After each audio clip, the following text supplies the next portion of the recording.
आज मैं जा रही हूँ तिरस्ता नेशनल पार्क और वहाँ जो है बहुत खूबसूरत और घना सा जंगल है। और जंगल में जो है आप ट्रैक कर सकते हैं, ट्रेल्स हैं बहुत सारी और हाइक करते हैं लोग वहाँ पे। और उस जंगल के इर्द गिर्द जो है बहुत खूबसूरत से लेक्स हैं, बहुत सारे व्यू पॉइंट्स हैं। और जंगल में जो है जानवर भी होते हैं, तो थोड़े बहुत जानवर भी मिल सकते हैं। और इसके अलावा जो है उसमें बहुत सारे अलग अलग तरह के फ्रूट्स, फ्लावर्स, वेजिटेबल्स वगैरह हैं। तो अगर वो मिल जाते हैं तो हम उसे पिक कर सकते हैं, तोड़ सकते हैं। कहीं कहीं फ्लावर्स पिक करना अलाउड नहीं है वहाँ, ऐसा मैंने पढ़ा है, लेकिन बेरीज़ वगैरह, मशरूम्स वगैरह तो पिक कर ही सकते हैं। और इसके अलावा वहाँ छोटा सा टाउन भी है, तो वो भी देखेंगे। और मैं भी पहली बार जा रही हूँ, तो चलिए देखते हैं क्या है वहाँ पे।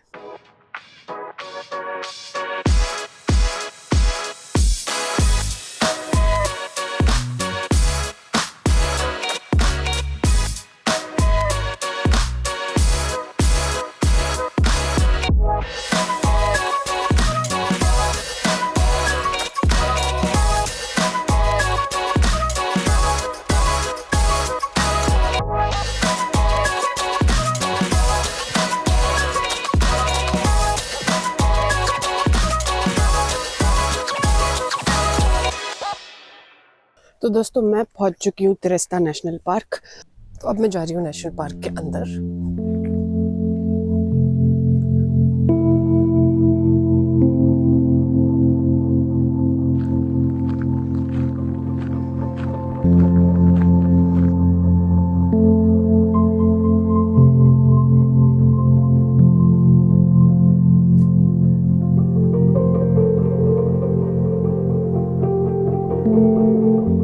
तो मैं नेशनल पार्क के अंदर आ चुकी हूँ। ये जंगल ऐसे फ्लैट लैंड पे नहीं है, सपाट नहीं है, हल्की फुल्की सी पहाड़ियाँ वगैरह हैं, क्योंकि ये 10,000 साल पहले जो है वो पहाड़ी हुआ करती थी, अब नहीं है। तो यहाँ जो है अलग अलग ट्रेल्स बनाई हुई हैं। सबसे छोटी ट्रेल जो है वो 2.5 किलोमीटर की है और सबसे बड़ी 21 किलोमीटर की है। और बीच बीच में बहुत सारी ट्रेल्स हैं, लगभग 10-12 ट्रेल्स बनाई हैं। तो मैं सोच रही हूँ कि मैं 5 किलोमीटर वाली ट्रेल लूँ, क्योंकि 2.5 किलोमीटर बहुत कम हो जाएगी, ज़रा सी देर में ख़त्म हो जाएगी। और वैसे भी 5 किलोमीटर भी यहाँ के हिसाब से ज़्यादा नहीं है। 5 किलोमीटर तो रोज़ चल लेता है आदमी यहाँ पे, क्योंकि बाहर ही जाते हो आप, 7-8 किलोमीटर तो हो ही जाता है। मैं सोच रही थी कि घूम के जाऊँगी, ऐसा नहीं है कि मुझे बस हाइक करके ख़त्म करना है। तो घूम घूम के रुक रुक के जाऊँगी, तो 5 किलोमीटर अभी के लिए सही रहेगा, क्योंकि मैं यहाँ पहली बार आई हूँ। मैं आपको एक चीज़ दिखाती हूँ जंगल के बीचों बीच, जो कि एक डेवलप्ड देश की बहुत ही अच्छी निशानी है। बड़े बड़े रोड होना, बड़े मॉल, बड़ी बिल्डिंगें होना, ये सब तो ठीक है, हो तो भी ठीक है, नहीं हो तो भी ठीक है, लेकिन छोटी छोटी बहुत सारी चीज़ें होती हैं जो किसी देश को एक डेवलप्ड देश बनाती हैं। तो जंगल के अंदर आके इस तरह से उन्होंने बनाए हुए हैं प्लेटफॉर्म्स चल के जाने के लिए, और वो तो ठीक है। आप यहाँ देखिए, ये तो इस तरफ जो है वो नॉर्मल लोग जा सकते हैं, और अगर आप व्हील चेयर पे हैं तो आप इस तरफ जा सकते हैं। तो ये चीज़ बड़ी कॉमन है स्वीडन में। ये लोग कोशिश करते हैं कि हर जगह ये लोग व्हीलचेयर एक्सेसिबिलिटी दे, और ये बहुत ही कमाल की बात है, क्योंकि कोई देश डेवलप्ड तभी होता है जब उसका हर सिटीजन जो है वो एक बराबर के अधिकार, एक बराबर के राइट्स जो हैं वो फील कर पाए। सब लोग जो हैं वो एक बराबर हों, किसी को कम ज़्यादा ना हो जस्ट बिकॉज वो डिसेबिलिटी के साथ पैदा हुआ है या बाद में चल के उसे कोई परेशानी आ गई है। तो जैसे एक नॉर्मल इंसान जो है वो ट्रैक कर सकता है, बाहर घूम फिर सकता है, सब हर चीज़ अपना हर काम नॉर्मली कर सकता है, वैसे ही जिसको डिसेबिलिटी है उसे भी करने का हक होना चाहिए, वो भी कर पाना चाहिए। और ये गवर्नमेंट्स की जिम्मेदारी होती है, और यहाँ की सरकारें जो हैं इसका बखूबी ध्यान रखते हैं। तो सब जगह की सरकारों को इसका ध्यान रखना चाहिए। इंडिया में ये चीज़ बहुत मिसिंग है। मैंने कई सारी जगहों पे देखा है व्हीलचेयर एक्सेसिबिलिटी नहीं होती, मतलब हर जगह ही नहीं होती, बहुत रेयरली कहीं पे व्हीलचेयर एक्सेसिबिलिटी होती है। तो ये बहुत ही गलत चीज़ है, क्योंकि इंडिया इतना बड़ा देश है, इतने सारे लोग होंगे जो व्हीलचेयर यूज़ करते होंगे, खास करके पब्लिक प्लेसेस पे और पब्लिक ट्रांसपोर्ट वगैरह में तो होनी ही होनी चाहिए।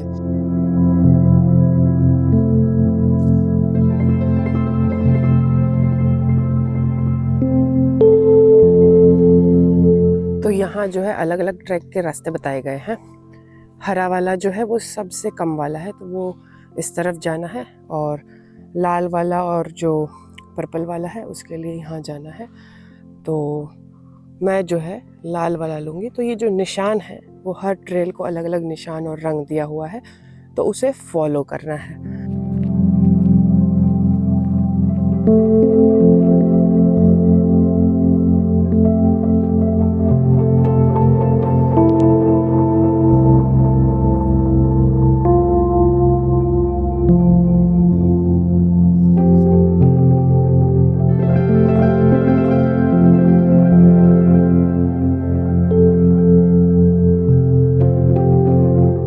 पूरे जंगल के बीच में इस तरह के इन्फॉर्मेशन बोर्ड्स भी लगाए हुए हैं, जिसमें कि बताया हुआ है कोई भी स्पेशल इन्फॉर्मेशन है यहाँ के आसपास के पेड़ों के बारे में, या फिर यहाँ कोई जानवर मिलने वाला हो या कोई इंसेक्ट मिलने वाला हो, तो उसके बारे में अच्छे से लिखा हुआ है।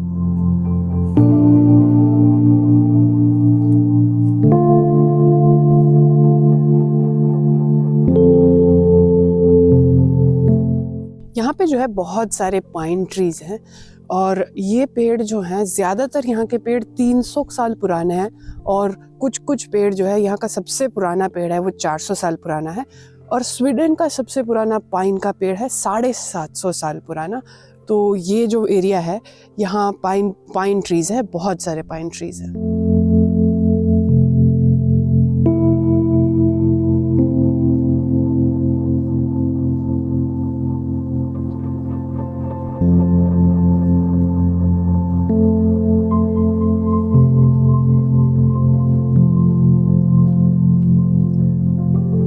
स्वीडन में एक लॉ है, तो सरकार ने एक लॉ बनाया है जो कि यहाँ रहने वाले किसी भी इंसान को कहीं भी कैंपिंग करने की अनुमति देता है। हाँ, आप किसी की प्राइवेट प्रॉपर्टी में ऑफ कोर्स नहीं कर सकते। और भी कुछ कुछ जगहों को लेके रूल्स हैं, जैसे नेशनल पार्क्स को लेके और फार्म्स वगैरह को लेके। तो लोग यहाँ बहुत ज़्यादा कैंपिंग करते हैं, जंगलों में भी करते हैं और उसके अलावा बाहर भी करते हैं। यहाँ पे भी जैसे बीच बीच में एरिया बनाई हुई है, तो आप कैंप कर सकते हो। और इसके अलावा ग्रिलिंग भी बहुत कॉमन है स्वीडन में। तो यहाँ हर जंगल में आपको कहीं ना कहीं ग्रिल्स मिल जाएंगी जो बनाई हुई हैं, और शहर में भी आपको कई सारी जगह ग्रिल्स मिल जाएंगी। तो लोग विंटर्स में शाम को बहुत पसंद करते हैं ग्रिल करना। तो आपको जो है यहाँ पे अपना सामान लाना है और ग्रिल करना है, दैट्स इट। तो ये भी बहुत ज़्यादा कॉमन है। इसके अलावा ट्रैकिंग बहुत करते हैं, वाटर स्पोर्ट्स, फिशिंग वगैरह भी बहुत करते हैं। तो जैसे यहाँ के जो लोग हैं वो ऐसा नहीं है कि साल में 1-2 बार प्लान करके ट्रैक करने जाएंगे। आज सुबह मन किया ट्रैक करना है, चले गए।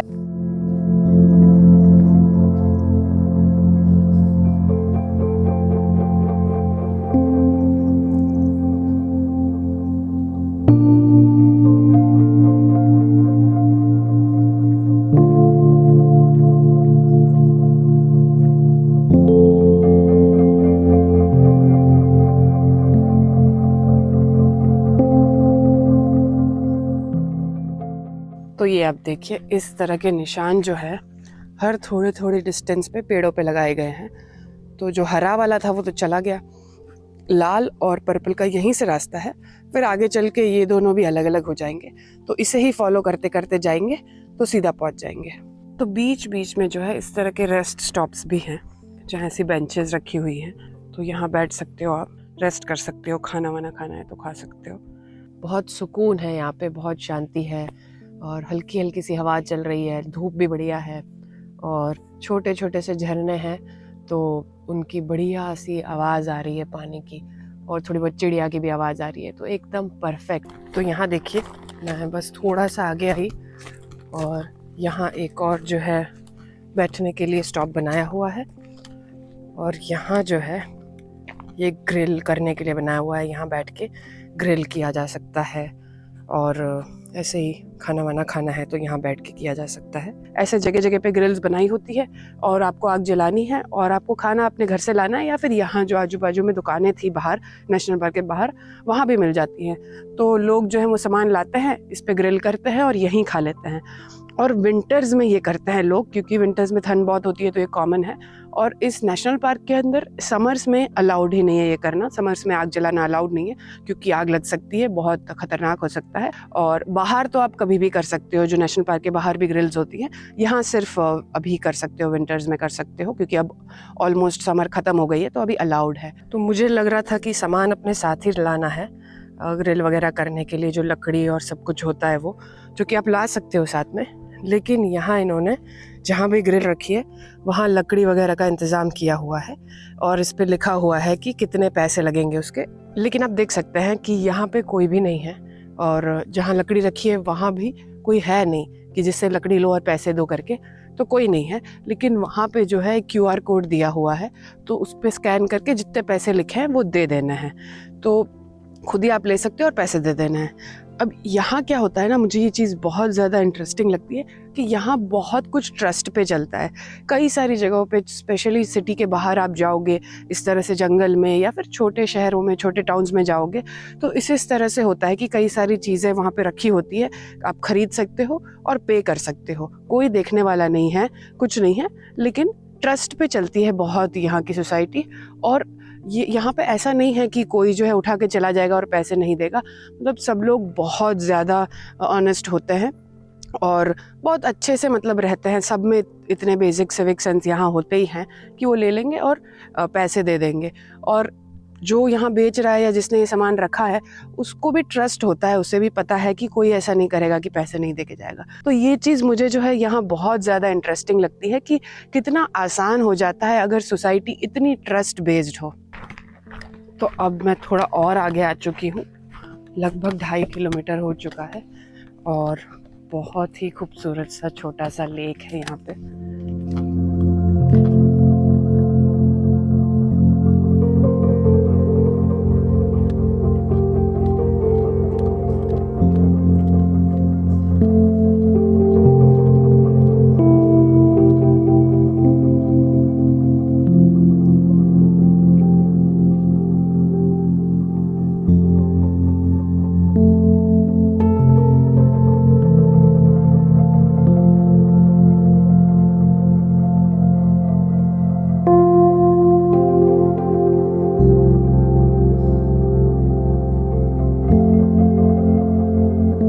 तो ये जो लेक है वो आधे रास्ते में पड़ता है। जो ट्रेल मैंने ली थी 5 किलोमीटर वाली, तो 2.5 किलोमीटर पे जो है ये वाला लेक आता है। और अब जो है यहाँ से आगे का जो रास्ता है उसमें काफ़ी देर तक जो है हम लेक के इर्द गिर्द ही हाइक करेंगे। तो बहुत खूबसूरत रास्ता होने वाला है। और यहाँ के ज़्यादातर ट्रेल्स ऐसे ही हैं कि बीच बीच में जंगल है, फिर बीच बीच में लेक का नज़ारा है या कहीं कहीं थोड़े से क्लिप्स भी हैं।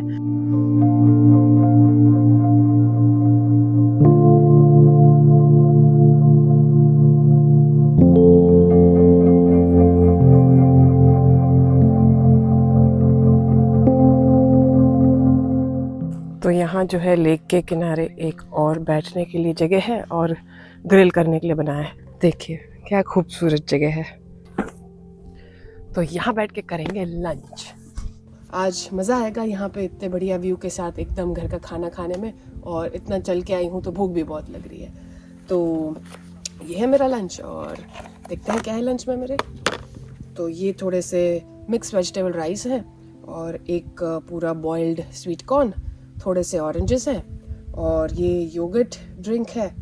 मतलब ये आप कह सकते हैं कि दही और लस्सी के बीच का होता है, तो लगता वैसे दही जैसा ही है।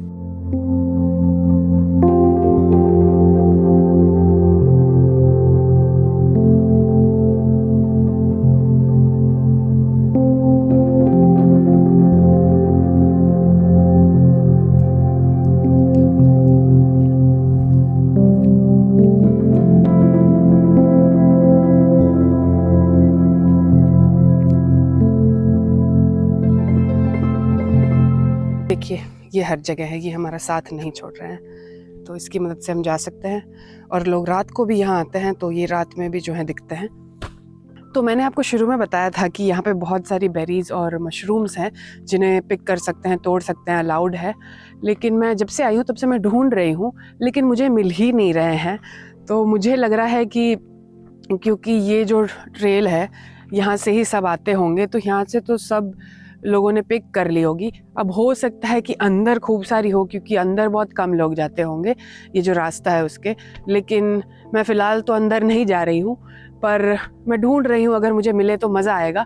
वैसे मैंने बेरी पिकिंग बहुत बार यहाँ की है, लेकिन वो फार्म्स वगैरह में की हुई है, क्योंकि यहाँ फार्म्स बहुत होते हैं बेरी पिकिंग के।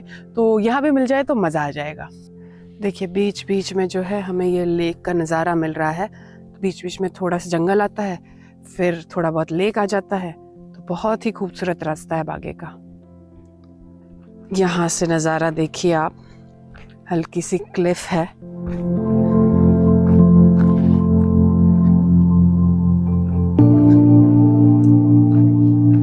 बहुत ही खूबसूरत लग रहा है।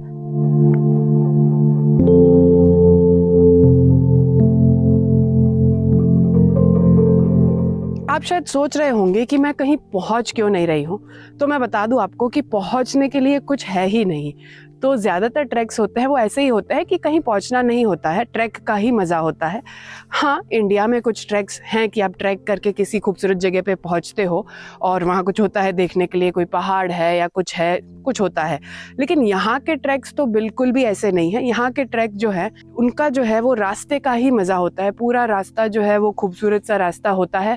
यहाँ के ट्रैक्स हैं उनमें जो है वो सफ़र का ही मज़ा है, कोई मंजिल नहीं होती है। बस आपको जो है आपका सफ़र एंजॉय करके जाना है। अब देखिए जैसे जैसे मैं अंदर जा रही हूँ कितना घना होता जा रहा है जंगल।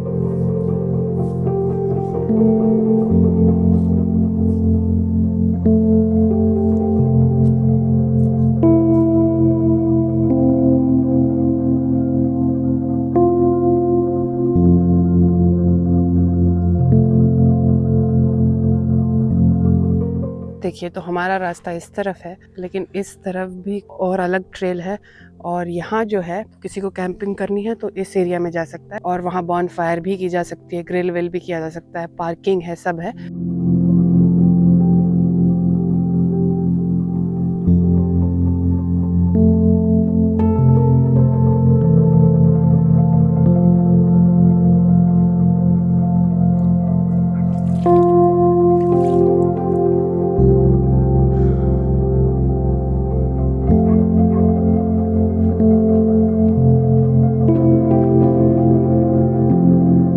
हम जो है अपने ट्रैक को ख़त्म करने वाले हैं। लगभग 1.5 किलोमीटर जितना ही बाकी है देखिए, लेकिन फिर भी सुंदर ही सुंदर है।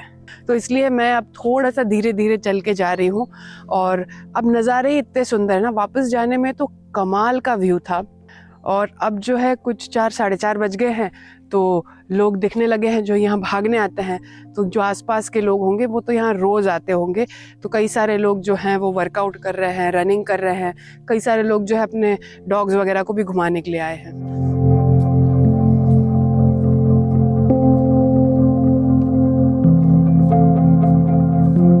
तो दोस्तों आप देख सकते हैं कि मेरे आसपास में कितनी हरियाली है, कितना ग्रीन है सब कुछ। हाँ, जाहिर सी बात है कि नेशनल पार्क है तो ग्रीन होगा ही, लेकिन सिर्फ नेशनल पार्क की बात नहीं है। स्वीडन में हर तरफ इतनी ही हरियाली है, बहुत ग्रीन है स्वीडन। और स्वीडन जो है वो दुनिया के सबसे ग्रीन देशों में से एक है। यहाँ का जो है इधर का जो लैंड है उसका 70% हिस्सा जो है वो ग्रीन है। तो ये बहुत बड़ी बात है। और मैंने भी देखा है कि सिर्फ नेशनल पार्क या इस तरह की जगह ही हरियाली वाली नहीं है, शहर भी हो गए वो भी हरियाली वाले हैं। बहुत ग्रीन होते हैं यहाँ के शहर। स्टॉकहोम जैसा कैपिटल सिटी इतना ग्रीन है ना। ऐसा नहीं है कि शहर है तो आपने रोड बनाए, बिल्डिंग बनाए तो पेड़ काट दिए। इन्होंने रोड बिल्डिंग तो सब बनाई है, लेकिन ग्रीन भी उतना ही है ये। तो ये बात बहुत अच्छी है। जैसे जैसे दिन ढल रहा है और शाम हो रही है तो जंगल और ही खूबसूरत लग रहा है।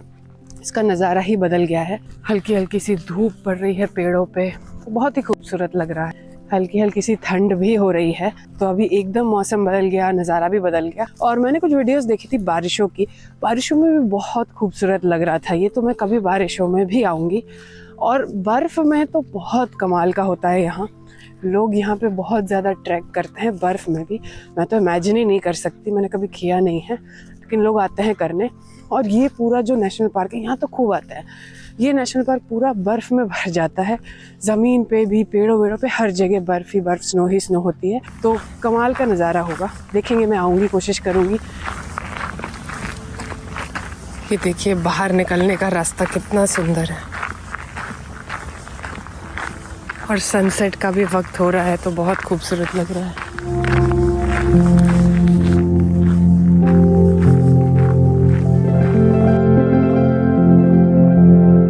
और मैं हूँ एग्जिट पे अब, और यहाँ का गांव आ गया है। तो आप देखिए कितना खूबसूरत सा गांव है। एकदम टिपिकल स्वीडिश विलेज है ये।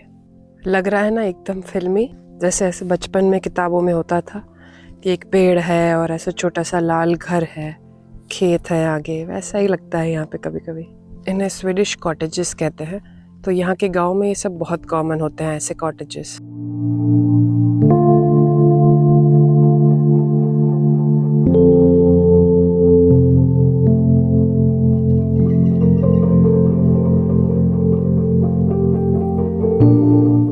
तो दोस्तों मैं आ चुकी हूँ नेशनल पार्क के बाहर। यहाँ जो एक छोटा सा कैफ़े था वहीं पे बैठी हुई हूँ। सुंदर सा क्यूट सा कैफ़े है और इसमें खाना पीना कॉफ़ी वगैरह सब कुछ मिल जाएगा। तो मुझे बहुत मज़ा आया आज का दिन बहुत अच्छा था। ये नेशनल पार्क बहुत ही खूबसूरत था। अच्छी ट्रैक थी तो मैं सोच रही हूँ अब मैं बड़ी वाली लंबी वाली ट्रैक करूँगी, क्योंकि हर जो ट्रैक है उसका रास्ता अलग है और बहुत सा नज़ारे भी बहुत अलग हैं। तो बहुत खूबसूरत ट्रैक्स हैं बाकी की भी, और हर वेदर में जो है यहाँ का मौसम अलग रहता है, व्यूज़ अलग रहते हैं। तो विंटर में भी जब बर्फ़ गिरती है तो भी बहुत मज़ा आता है। तो आगे चल के मैं कभी शायद विंटर्स में आ जाऊँ यहाँ। खैर आप मुझे बताइएगा आपको ये नेशनल पार्क कैसा लगा, आपको आज का वीडियो कैसा लगा और आपको क्या सबसे अच्छा लगा, आप मुझे कमेंट करके ज़रूर बताइएगा। और बस तो वीडियो यहीं पे एंड करेंगे। और अगर वीडियो अच्छा लगा है तो लाइक शेयर कमेंट सब्सक्राइब कर देना, और बस फिर मिलेंगे किसी और वीडियो में। तब तक के लिए बाय बाय।